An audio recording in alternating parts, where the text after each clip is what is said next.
নমস্কাৰ আপোনালোক সকলোকে এছাম কম্পিটিটিভ এক্সাম ইউটিউব চেনেলটোলৈ স্বাগতম জনাইছোঁ ডিএলএড এন্ট্ৰেন্স এক্সাম 2025 বৰ্ষৰ কাৰণে আমাৰ প্ৰথমটো ক্লাছ আজিৰ পৰা আমি আৰম্ভ কৰিব লৈছোঁ আজিৰ এই ক্লাছত আমি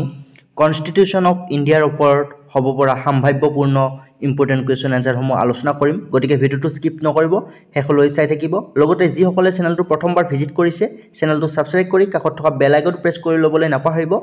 আজিৰ পৰা আপোনালোকে ৰেগুলাৰলি ডিএলএড এন্ট্ৰেন্স এক্সামৰ কাৰণে ইম্পৰ্টেণ্ট কুৱেশ্যন এনসাৰৰ ক্লাছসমূহ লাভ কৰিব সো সিলেবাস অনুসৰি প্ৰথম কুৱেশ্যনটো আজি আছে ভাৰতীয় যুক্তৰাষ্ট্ৰ বুলিলে তলৰ কোনটো শুদ্ধ হয় অপশ্যনসমূহ দিয়া আছে একাত্মক যুক্তৰাষ্ট্ৰীয় অৰ্ধ যুক্তৰাষ্ট্ৰীয় আৰু কোনোটোৱে নহয় সো ভাৰতীয় যুক্তৰাষ্ট্ৰ বুলিলে তলৰ কোনটো শুদ্ধ হয় যিসকলে শুদ্ধ এনসাৰটো জানে কমেণ্ট বক্সত কমেণ্ট কৰি যাব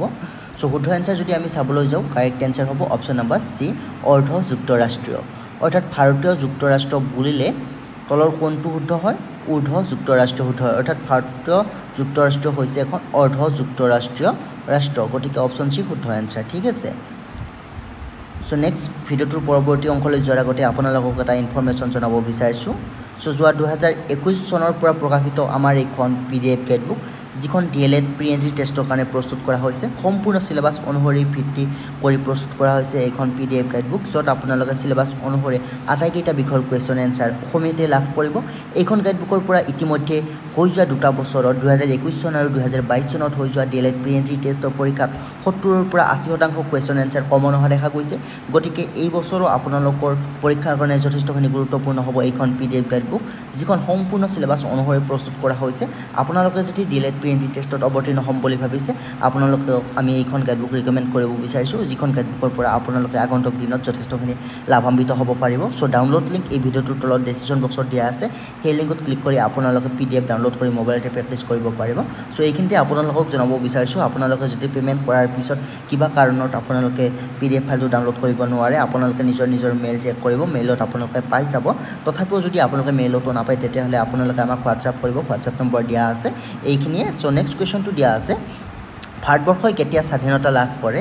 অপশ্যন 4টা দিয়া আছে সো আমি সকলোৱে জানো ভাৰতবৰ্ষ কেতিয়া স্বাধীনতা লাভ কৰিছিল ভাৰতবৰ্ষই 1947 চনৰ 15 আগষ্ট তাৰিখে স্বাধীনতা লাভ কৰিছিল গতিকে শুদ্ধ এনসাৰ অপশ্যন নম্বৰ সি হ'ব ঠিক আছে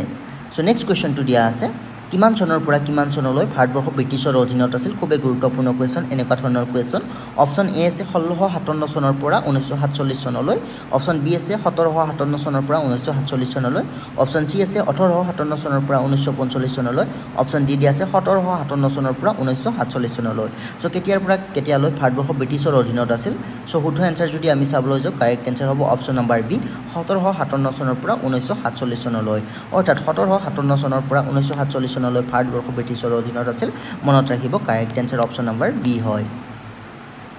সো নেক্সট কুৱেশ্যনটো দিয়া আছে ভাৰতীয় সংবিধানৰ কোনটো অনুচ্ছেদত ভাৰতক ৰাজ্যসমূহৰ সংঘ বুলি কোৱা হৈছে ভাৰতৰ কোনটো অনুচ্ছেদত ভাৰতবৰ্ষক ৰাজ্যসমূহৰ সংঘ বুলি কোৱা হৈছে অপশ্যন দিয়া আছে 73 নম্বৰ 162 নং 280 নং আৰু 1 নং সো শুদ্ধ এনসাৰ যদি আমি চাবলৈ যাওঁ correct answer option number D 1 নং অনুচ্ছেদত অৰ্থাৎ ভাৰতীয় সংবিধানৰ 1 নং অনুচ্ছেদত ভাৰতবৰ্ষক ৰাজ্যসমূহৰ সংঘ বুলি কোৱা হৈছে মন কৰিব ভালদৰে সো নেক্সট কুৱেশ্যনটো দিয়া আছে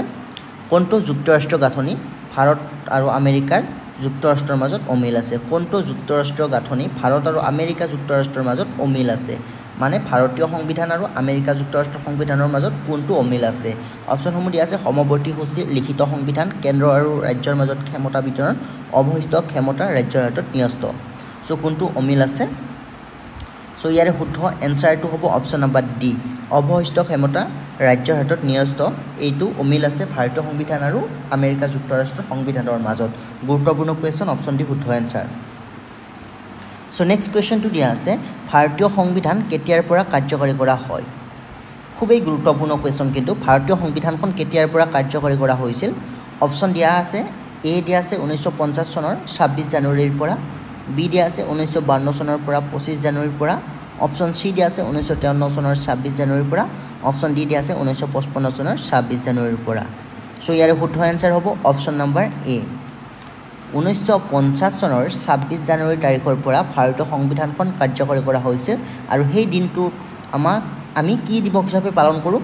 আপোনালোকে কমেণ্ট বক্সত কমেণ্ট কৰক যে 1950 চনৰ 26 জানুৱাৰীৰ পৰা ভাৰতীয় সংবিধানখন কাৰ্যকৰী কৰা হৈছিল আৰু সেই দিনটো লৈ আমি ভাৰতবৰ্ষই এটা দিৱস পালন কৰোঁ সেই কি দিৱস আমি পালন কৰোঁ সেই দিৱসটোৰ নাম আপোনালোকে কমেণ্ট বক্সত কমেণ্ট কৰিব সো নেক্সট কোৱেশ্চনটো দিয়া আছে ভাৰতীয় সংবিধানৰ পিতৃস্বৰূপ ব্যক্তিজন কোন অপশ্যন এ আছে বাবা সাহেব ডক্টৰ ভীমৰাও আম্বেদকাৰ দাদাভাই নৌৰোজী বাল গংগাধৰ তিলক আৰু মহাত্মা গান্ধী ভাৰতীয় সংবিধানৰ পিতৃস্বৰূপ ব্যক্তিজন কোন সো অপশ্যন এ শুদ্ধ এনসাৰ হ'ব বাবা সাহেব ডক্টৰ ভীমৰাও আম্বেদকাৰ হৈছে ভাৰতীয় সংবিধানৰ পিতৃস্বৰূপ ব্যক্তি অৰ্থাৎ ভাৰতীয় সংবিধানৰ পিতৃ বুলি কোৱা হয় ডক্টৰ ভীমৰাও আম্বেদকাৰক মনত ৰাখিব আৰু এনেকুৱা ধৰণৰ কুৱেশ্যন কিন্তু আপোনালোকৰ ডিএলএড প্ৰিলিমিনাৰী টেষ্টৰ পৰীক্ষাত আহিবই গতিকে আপোনালোকে প্ৰতিদিনে প্ৰতিটো ভিডিঅ' আপোনালোকে চাব এটা ভিডিঅ' মিছ নকৰিব আপোনালোকে 100% আপোনালোকে পৰীক্ষাত পাছ কৰিব ঠিক আছে সো নেক্সট কুৱেশ্যনটো দিয়া আছে ভাৰতীয় সংবিধানখন হ'ল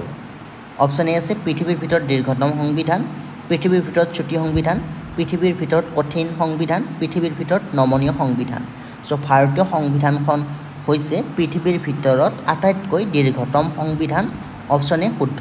ভাৰতীয় সংবিধানখন হ'ল পৃথিৱীৰ ভিতৰত দীৰ্ঘতম সংবিধান option A correct answer so next কুৱেশ্যনটো দিয়া আছে নেক্সট কুৱেশ্যনটো যোৱাৰ আগতে পুনৰবাৰ আপোনালোকক মনত পেলাই দিছোঁ আপোনালোকে যদি ডিএলএড প্ৰিলিমিনাৰী টেষ্টত অৱতীৰ্ণ হ'ম বুলি ভাবিছে আৰু গাইডবুক বিচাৰি আহিছে আপোনালোকে এইখন গাইডবুক খুব ভালদৰে পঢ়িব পাৰে সিলেবাছ অনুসৰি প্ৰতিটো কুৱেশ্যন প্ৰতিটো ছাবজেক্টৰ কুৱেশ্যন এনসাৰ আপোনালোকে লাভ কৰিব আগন্তুক এক্সামৰ কাৰণে যথেষ্টখিনি লাভান্বিত হ'ব পাৰিব ইতিমধ্যে যোৱা 2 বছৰত আমি অভূতপূৰ্ব সফলতা লাভ কৰিছোঁ এইখন PDF গাইডবুকৰ জৰিয়তে গতিকে আপোনালোকে ডাউনলোড কৰি প্ৰেক্টিছ কৰিব পাৰে ডাউনলোড লিংক এই ভিডিঅ'টোৰ তলত ডেছক্ৰিপশ্যন বক্সত দিয়া আছে সো নেক্সট কুৱেশ্যনটো দিয়া আছে ভাৰতীয় সংবিধানখন অপশ্যনসমূহ দিয়া আছে নমনীয় আংশিকভাৱে নমনীয় আৰু আংশিকভাৱে কঠিন অপৰৰ কোনোটোৱে নহয় সো ভাৰতীয় সংবিধানখন কেনেকুৱা ভাৰতীয় সংবিধানখন হৈছে আংশিকভাৱে নমনীয় আৰু আংশিকভাৱে কঠিন অপশ্যন বি টু কাৰেক্ট এনসাৰ ভাৰতীয় সংবিধানখন আংশিকভাৱে নমনীয় আৰু আংশিকভাৱে কঠিন মানে নমনীয় আৰু কঠিন দুটা গুণে ভাৰতীয় সংবিধানখনত আছে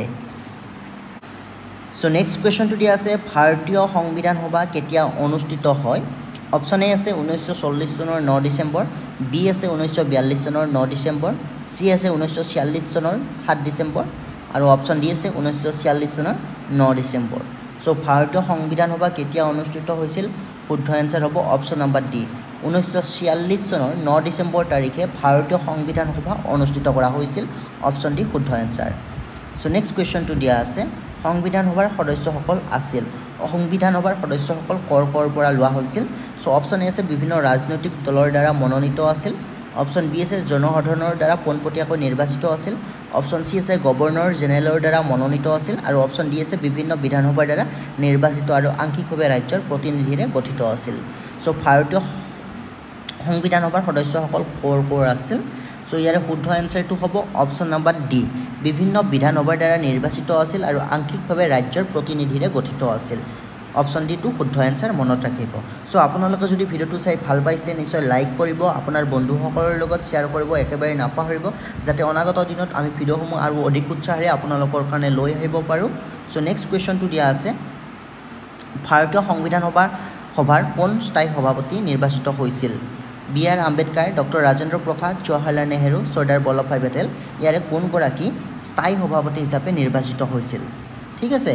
সো ইয়াৰ শুদ্ধ এনসাৰ হ'ব option number B Rajendra Prasad so মন কৰিব আমি এই কুৱেশ্যনটো কিন্তু ভুল কৰোঁ সভাপতি ভাৰতীয় সংবিধানৰ সভাপতি কিন্তু আমি বি আৰ আম্বেদকাৰ বুলি ভাবোঁ সো বি আৰ আম্বেদকাৰ স্থায়ী সভাপতি কিন্তু নাছিল ভাৰতীয় সংবিধান সভাৰ স্থায়ী সভাপতি আছিল ডক্টৰ ৰাজেন্দ্ৰ প্ৰসাদ ঠিক আছে অপশ্যন বি কাৰেক্ট এনসাৰ আপোনালোকে কমন মিষ্টেক নকৰিব অপশ্যন বি শুদ্ধ এনসাৰ হয় সো নেক্সট কুৱেশ্যনটো দিয়া আছে ভাৰতীয় সংবিধান সভাৰ স্থায়ী সভাপতি কোন আছিল আমি ইতিমধ্যে পাই আহিলোঁ ৰাজেন্দ্ৰ প্ৰসাদ স্থায়ী সভাপতি কিন্তু অস্থায়ী সভাপতি কোন সুধিছে কুৱেশ্যনটো ঠিক আছে সো অস্থায়ী সভাপতি কোন আছিল ভাৰতীয় সংবিধানৰ অস্থায়ী সভাপতি হ'ব অপশ্যন নম্বৰ ডি অপশ্যনকেইটা অলপ পালত হৈছে অলপ সচ্চিদানন্দ সিংহ ঠিক আছে ভাৰতীয় সংবিধানৰ স্থায়ী সভাপতি আছিল ৰাজেন্দ্ৰ প্ৰসাদ অস্থায়ী সভাপতি হৈছে সচ্চিদানন্দ সিংহ অপশ্যন ডি কাৰেক্ট এনসাৰ ঠিক আছে লিখাত অলপ পালত হৈ গৈছে কিন্তু সচ্চিদানন্দ সিংহটো কাৰেক্ট এনসাৰ সো নেক্সট কুৱেশ্যনটো দিয়া আছে ভাৰতীয় সংবিধান সভাৰ খচৰা সমিতিৰ সভাপতি তো বি আৰ আম্বেদকাৰে খচৰা সমিতিৰ সভাপতি আছিল স্থায়ী সভাপতি আছিল ভাৰতীয় সংবিধানৰ স্থায়ী সভাপতি ডক্টৰ ৰাজেন্দ্ৰ প্ৰসাদ অস্থায়ী সভাপতি আছিল সচ্চিদানন্দ সিংহ আৰু খচৰা সমিতিৰ সভাপতি আছিল বি.আৰ. আম্বেদকাৰ মনত ৰাখিব অপশ্যন এ শুদ্ধ এনসাৰ অলপ পলট নকৰিব সো নেক্সট কোৱেশ্চনটো দি আছে ভাৰতীয় জাতীয় কংগ্ৰেছে সংবিধান সভাৰ কেতিয়া দাবী কৰিছিল প্ৰথম দাবী ভাৰতীয় জাতীয় কংগ্ৰেছে সংবিধান সভাৰ কেতিয়া কৰিছিল 1914 1924 1934 আৰু 1946 সো ইয়াৰে শুদ্ধ এনসাৰ হ'ব অপশ্যন নম্বৰ সি 1934 চনত ভাৰতীয় জাতীয় কংগ্ৰেছে সংবিধান সভাৰ দাবী কৰিছিল ইম্পৰ্টেন্ট কোৱেশ্চন ভাৰতীয় জাতীয় কংগ্ৰেছে সংবিধান সভাৰ 1934 চনত দাবী কৰিছিল সো আজিৰ ভিডিওটো আমি এইখিনিতে শেষ কৰিছোঁ আপোনালোক যিসকলে PDF গাইডবুকখন ডাউনলোড কৰি ল'ব ইচ্ছা কৰে ডাউনলোড লিংক এই ভিডিওটোৰ তলত ডেসক্ৰিপচন বক্সত আপোনালোকে এভেইলেবল পাই যাব সেই লিংকত ক্লিক কৰি ডাউনলোড কৰি ল'ব পাৰিব ডাউনলোডত কিবা অসুবিধা হ'লে আপোনালোকে WhatsApp নম্বৰ দিয়া আছে কন্টাক্ট কৰিব সো আগলৈ ভিডিওসমূহ পাই থাকিবৰ কাৰণে চেনেলটো নিশ্চয় সাবস্ক্ৰাইব কৰিব আৰু ভিডিওটো নিশ্চয় লাইক কৰিব আগলৈ যাতে অধিক উৎসাহেৰে ভিডিওসমূহ আমি প্ৰস্তুত কৰিব পাৰো